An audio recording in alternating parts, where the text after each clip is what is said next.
Avant qu'une mine ne produise son premier gramme d'or, plusieurs années de recherche sont nécessaires. Derrière chaque découverte se cache un long processus d'investigation, de collecte de données et d'analyse scientifique. À Houndé, l'exploration constitue la première étape d'un cycle qui peut conduire à la naissance d'une nouvelle mine. L'exploration, c'est tout simplement la première étape du cycle de vie d'une mine. Et ça, je le dis très souvent, c'est la première étape parce que tout part de l'exploration.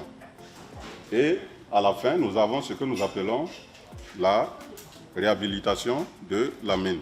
Donc tout ça, ça fait partie du cycle de vie de la mine. Tout commence par une phase de recherche documentaire. Les géologues analysent les données existantes afin d'identifier les zones susceptibles de recéler des ressources minérales. Au départ, il y a donc la recherche documentaire, parce que c'est à partir de là que tout commence. Tout commence de là. On prend les informations, les documents au niveau du ministère, au niveau sur Internet, on fait des recherches pour voir quel est le terrain qui va nous intéresser. Si nous avons fait le choix, par exemple, de travailler au Burkina Faso, quels sont les terrains qui sont susceptibles de contenir ce que nous appelons dans notre jargon des indices. Et à partir de là, nous allons faire la demande auprès des structures étatiques pour avoir le terrain sur lequel nous allons commencer l'activité. Une fois les autorisations obtenues, les équipes se déploient sur le terrain pour les premières investigations. Après l'étude des documents, vient l'étape décisive de la prospection sur le terrain. Pour limiter les risques et optimiser les investissements, l'exploration suit une démarche progressive. Les premières opérations sont les moins coûteuses avant d'engager des travaux plus lourds. Et en règle générale, on commence par la cartographie. Nous faisons la cartographie, nous faisons aussi ce qu'on appelle l'échantillonnage sol. Et nous pouvons aussi faire ce qu'on appelle le blek. Ça, c'est des échantillons de ruisseaux que nous allons prélever, analyser et au bout du compte, si ces résultats sont concluants, nous allons maintenant procéder à cibler la zone qui a été la plus prospective. Parce que nous partons d'un grand schéma et au fur et à mesure que nous avançons, nous essayons donc de nous orienter vers des choses beaucoup plus spécifiques. L'objectif est de concentrer les moyens financiers et humains sur les zones les plus prometteuses. Il faut commencer par le moins coûteux. Ça, c'est la géochimie sol. Ça, c'est également la cartographie. Ça, c'est l'échantillonnage des sédiments de ruisseaux et ainsi de suite. Toutes ces activités sont moins coûteuses que le forage. Donc, on commence par là. Sinon, vous dilapidez les seuls moyens que des gens ont accepté de vous donner et vous venez les dilapider sans la certitude qu'au bout du compte, le résultat sera là. Lorsque les indices deviennent plus convaincants, place aux travaux de forage. Le forage permet d'aller chercher l'information en profondeur et de confirmer la présence éventuelle d'une minéralisation. Mais vous savez, il y a différents types de forage. Il a parlé du RC, il a parlé du forage carotté, mais il y a d'autres types. Il y a aussi le forage à la moto carrière, que certains peut-être connaissent. En anglais, on dit auger drilling. Et cette moto carrière va permettre de prélever des échantillons à une profondeur plus grande que celle de la géochimie sol. Parce que la géochimie sol, on creuse à la main. Alors que la moto carrière, on peut aller même jusqu'à 5, 6 mètres, voire 10 mètres.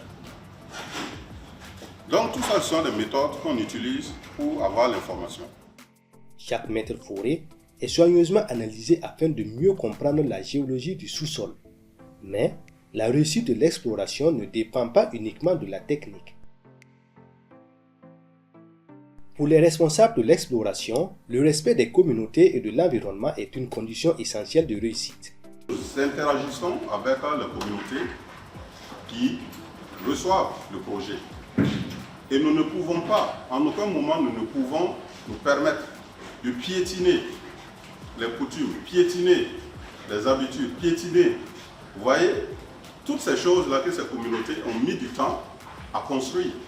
Nous devons les intégrer dans notre travail, dans notre réflexion, dans notre façon de faire le travail. Donc, c'est un travail qui doit être plutôt orienté aussi vers le partenariat, vers la collaboration, il faut intégrer toutes ces parties prenantes. Nous, en tant qu'équipe exploratoire, à nous tout seuls, nous ne pouvons pas réussir si les autres nous rejettent. Ce n'est même pas faisable. Et c'est là qu'on on parle du concept de licence sociale à opérer. Les équipes travaillent en collaboration avec les populations, les services de l'État et les spécialistes de l'environnement afin de réduire l'impact des activités. Il faut faire ça de façon responsable. Et pour faire ça de façon responsable, nous avons besoin de la RSE. Nous avons besoin de HSE.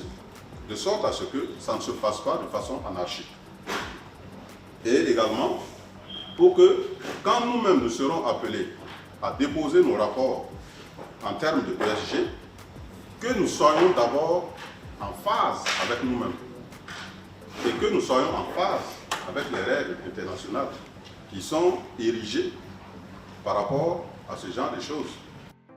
Entre recherche scientifique, investissement important et dialogue permanent avec les communautés, l'exploration minière constitue la fondation sur laquelle repose toute future exploitation.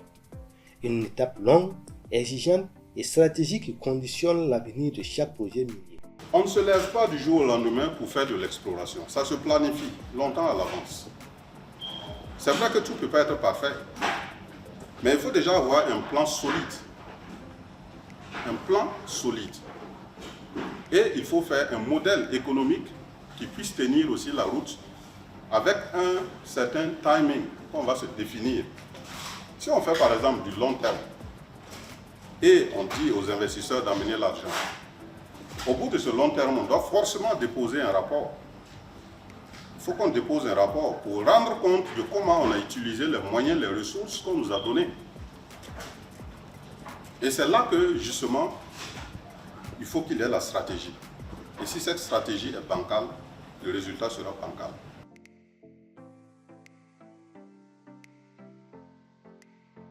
Après plusieurs années d'exploration, vient l'étape de l'exploitation. À la mine de Houndé, Dimanche Janvier déplace chaque jour des millions de tonnes de roches pour extraire le minerai qui alimentera l'usine. Mais, avant d'obtenir une once d'or, un processus technique rigoureux se met en place, depuis la force jusqu'au traitement métallurgique, avec en toile de fond des exigences environnementales de plus en plus fortes.